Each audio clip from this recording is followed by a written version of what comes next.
All right, welcome to the Mega Guide to Mindful Moves. So, whether you're already on this journey with us or you're just jumping in, we're about to explore a whole new set of techniques to help you find your center and just build a little more calm into your daily life. That's right, we are in part two, and this is your new toolkit. It is absolutely packed with specific practical techniques that you can mix and match to find what really works for you. Think of this as the next level, your guide to discovering your own personal vibe. So here's what we've got on deck. We're going to start with the setup, some quick start rules, then we'll dive into tools for your breath, your body, and your thoughts. And honestly, the best part, we'll wrap it all up by showing you how to actually build these into a real daily practice that sticks. Okay, first things first, the setup. Before we even get to the cool techniques, we gotta lay the groundwork. These 5 simple rules, they're really the key to setting yourself up for success every single time. So the whole idea here is to create a space with 0 distractions. Find one spot you like and try to use it consistently. Set a timer, but make sure it has a soft, gentle chime. Nothing jarring, right?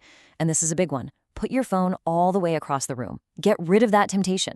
And most importantly, listen to your body. If anything feels off, just stop and let an adult know. It's that simple ritual that tells your brain, okay, it's time to focus inward. All right, on to our first set of tools, all focused on the breath. Now, it sounds simple, but learning to control your breathing can literally have an instant effect on your energy and your mood.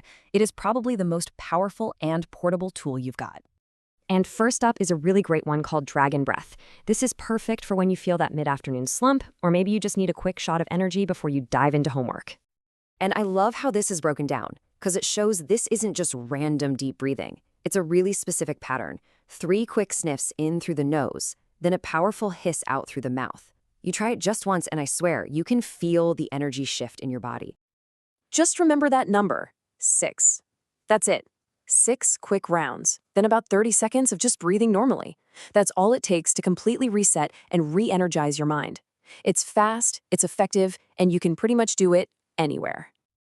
Okay, so we've covered the energy of the breath. Now let's move on to tools that ground us in our physical bodies.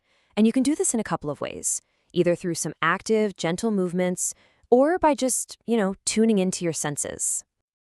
Now, what's so interesting here is that you've got 2 different paths you can take.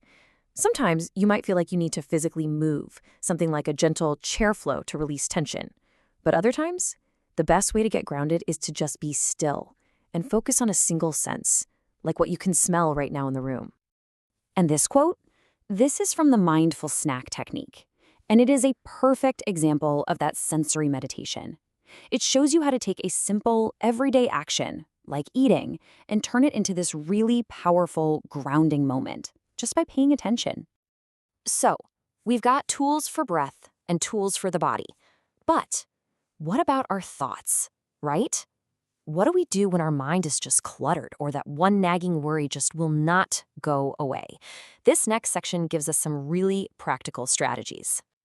You know that feeling when a thought or a worry just keeps looping in your head? Well, if you've ever felt that, the container method is for you. It's a simple visualization that gives you something real and practical to do instead of just letting your thoughts spin out of control. And let's be clear, this is not about ignoring the thought. It's actually the opposite. You acknowledge it, you give it a name, and then you very consciously set it aside so you can get your focus back. And hearing that little mental click as you close the lid, it is surprisingly powerful. Okay, so having all these tools is awesome, but here's where it gets real. How do you actually make them a part of your life? Like a real lasting habit? This section is all about turning these cool ideas into a practice that actually sticks around. And here's the secret. It's a little trick called habit stacking. See, the easiest way to build a new habit is to just link it or stack it onto something you already do every single day without thinking, like brushing your teeth. And this table just shows you how easy it can be. You're not trying to find some new 20-minute block in your day. No way. You're just adding a 3-minute practice right after you brush your teeth. Take color breath, for example. It's a simple visualization where you just imagine breathing in a calm color, like blue, and breathing out a stressful one, like gray. It's small, it's simple, and it's something you can actually do. And here is what it can look like when you start to stack a few of these tools together. This is a powerful, quick routine to start your day with focus and energy. You see how it flows? It goes from breath to a little movement and right back to breath again, all in just over 6 minutes. And to make it even easier, here you go. A simple checklist you can literally pin on your wall. This takes all the guesswork out of it. You just run through these 5 little points, and you know you're ready to go every single time. So, the most important thing to take away from all this is to just start small. Seriously, you don't have to master everything at once. So, looking at this whole new toolkit, from Dragon Breath to the container method, what's the one move you're going to commit to trying today? Just pick one. Give it a shot.